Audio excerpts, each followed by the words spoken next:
Dirtle Magic. Thank you for tuning in to Dirtle Magic. Please subscribe and hit that notification bell if you like the content you see here today, and leave a like and share the video with someone you might think is interested. Leaving those likes really helps us out, but another way to help us out is by using our TCG Player affiliate link below. If you're looking for singles, sealed product, or gaming accessories, please consider using our link to support the channel. We also have some playmats at inkgaming.com. Go ahead and hit the link in the description to check those out. Alright, let's grab some spells and dirtle with some magic. Hello and welcome back to Dirtle Magic. Today we have the deck tech for Mila Crafty Companion, and we are only focusing on the front side of this card. So let's go ahead and take a look at what it does for us.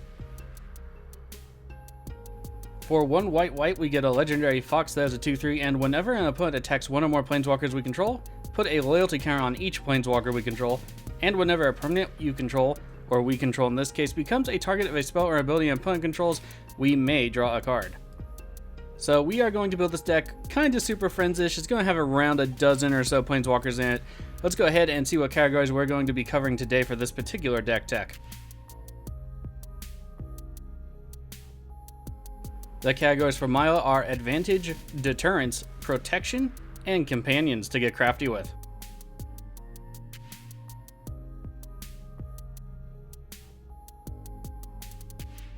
Up first we have Advantage, and by this I mean card selection and card draw, possibly just a little bit of something here and there too just to help us along. First off, we have some card selection in Nahiri the Harbinger and Ugin the Ineffable. Nahiri allows us to discard a card first, and if we do draw a card, we also get some advantage by being able to destroy some permanents. She's not really in here for the ultimate, but if we can get to it, we gotta search our library for an artifact or creature, put it into play, then return to our hand after that turn is over. Ugin the Ineffable has some of our stuff cost 2 us to cast, not too much in the deck, but that +1 provides us a blocker and possible card advantage when those tokens die, plus it's also good removal, destroying any kind of permanent we want as long as it's 1 or more colors.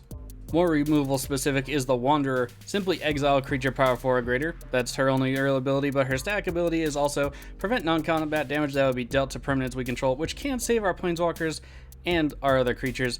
Also protects us from our own Blasphemous Act and other red types of removal. Next up, we have Mangara the Diplomat and our commander, Mila Crafty Companion. We already went over her, and Mangara just hits a little bit of the same note, but with a different flavor. Whenever an opponent attacks us with creatures of 2 or more are attacking us or planeswalkers we control, we draw a card, and whenever an opponent casts their second spell each turn, we draw a card. Mila, as a refresher, says whenever an opponent attacks one of the planeswalkers we control, put a loyalty counter on each, and whenever our permanents become the target of a spell or ability an opponent controls, we draw a card, and that card draw is optional, which can be good against certain decks. Some other advantages we can push are more card drawing effects. Faithless Looting is one such thing, helps us with some card selection and has flashbacks, so that's pretty good. Staple at this point. Wheel of Misfortune also helps out a little bit, and unfortunately for Magic Online at the moment of this recording, the number isn't quite secret, but can still be a very good card, especially if you just want to wheel to help somebody else out and want to keep your own hand. You just select 0 because you won't take any damage and you'll be able to keep your hand most likely.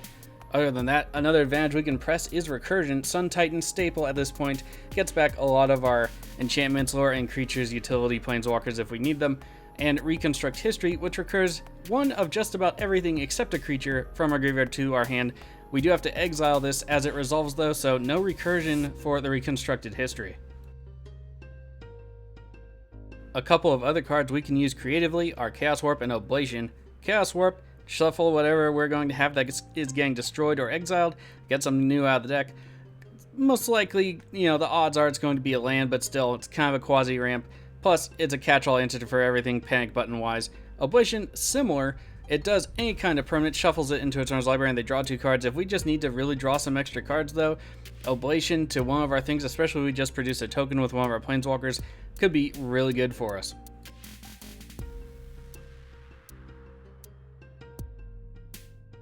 Next category features Deterrence to keep things from attacking us, taxing effects for our opponents, and general go the other way signposts. Some oldies but goodies are Windborne Muse and Ghostly Prison.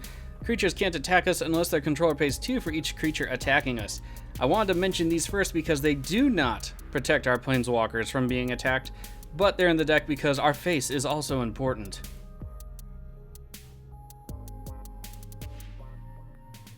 Things that do protect our planeswalkers, however, are Spirit of Safety, Forbidding Spirit, Kazult, Tyrant of the Cliffs, Archon of Absolution, and Baird, Steward of Argive.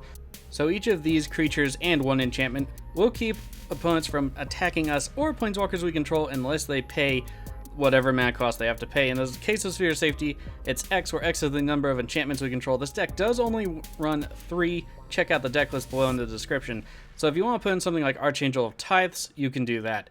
Forbidding Spirit, when it enters the battlefield, until our next turn, things can't attack us unless they pay 2, so it's temporary, but it is a 3/3 for 3 and a body on the battlefield to help defend us. Kazul, they attack, they pay 3 or we make a blocker, it's a 3/3 ogre. Granted, doesn't really deal with flying, but still 3 mana is a lot to pay.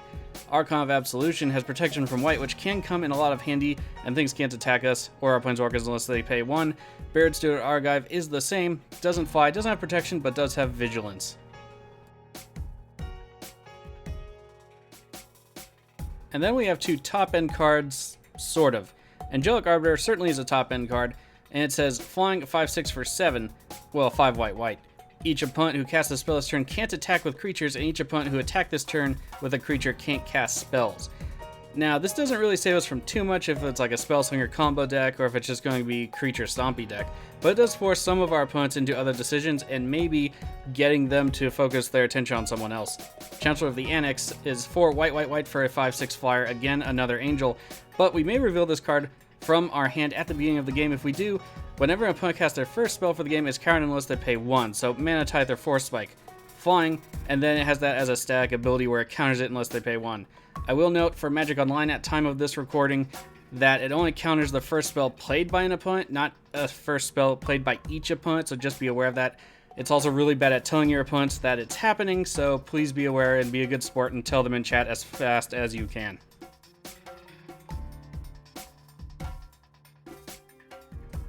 Next up is protection, because sometimes deterrents just don't deter anybody. So let's see how we're going to protect ourselves, our board state, and more specifically our planeswalkers. Nothing protects planeswalkers like good old-fashioned board wipes. Blasphemous Act, usually red, deal 13 damage to each creature. Doomscar, we can foretell, making it a little bit cheaper, and we can hold that over our opponent's head, keep them from committing to the board and possibly killing us or our planeswalkers. Fumigate, destroy all creatures we gain some life back, always good. Austere Command, very flexible, I still very much like it in Commander. Destroy all artifacts, enchantments, creatures with converted mana cost 3 or less, or creatures with converted mana cost 4 or greater, and remember that is now mana value. You get to pick 2, do what you please with it. And Phyrexian Rebirth destroys all the creatures but gives us a large token back to pressure our opponents down with. Up next, we have some more traditional protection. Dawn Charm is basically a fog effect, can save one of our creatures, and can counter a spell that targets us. Very flexible, glad it got a reprint.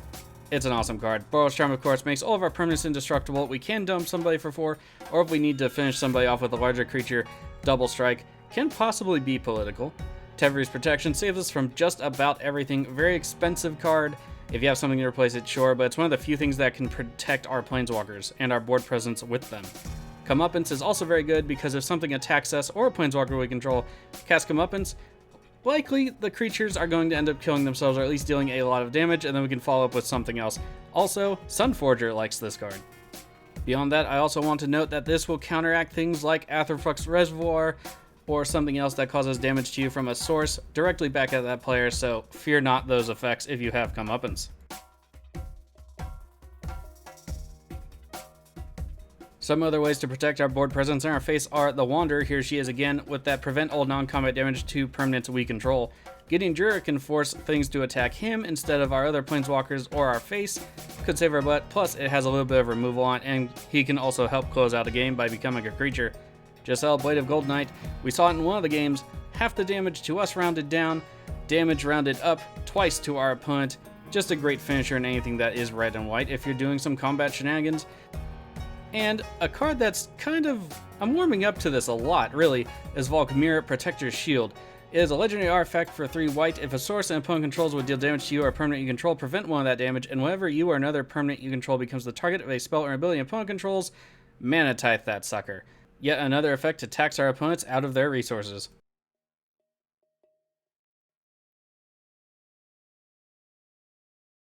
Last but not least, we have companions. Let's go get some and let them help us finish the game. First up, we have Thalia's Lancers. 5 mana for 4/4 with first strike, and when it enters the battlefield, search your library for a legendary card, not just a Planeswalker card, but they are all legendary.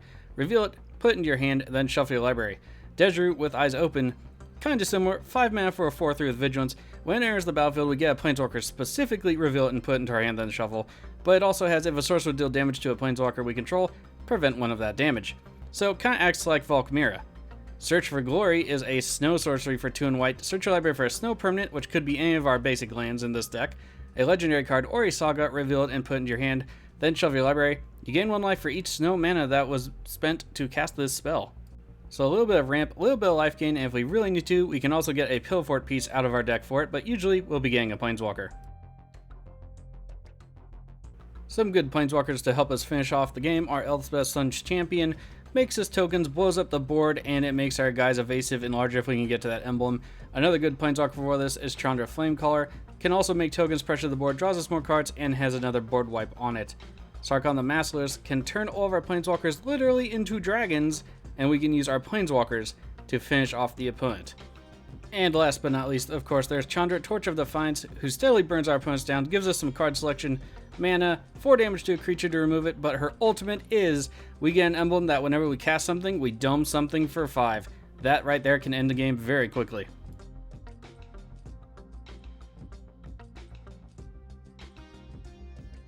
And there it is, this deck tech from Mila, Crafty Companion. Let me know what you think of the deck, and if you want to check out the deck list in its entirety, of course it's in the description below, just go ahead and hit that link. Unfortunately, due to budget constraints I put on myself for builds on this channel, we couldn't play too many of the heavy hitters, especially like Ugin the Spirit Dragon and other things like that, which would have been possibly a lot better, but you can let me know how you would build this deck in the comments below. Anyway, I hope you very much enjoyed this series, and this can be a starting point for you if you want to build the front side Mila Crafty Companion. Until the next series, and we're moving on to Modern Horizons 2, stay safe out there.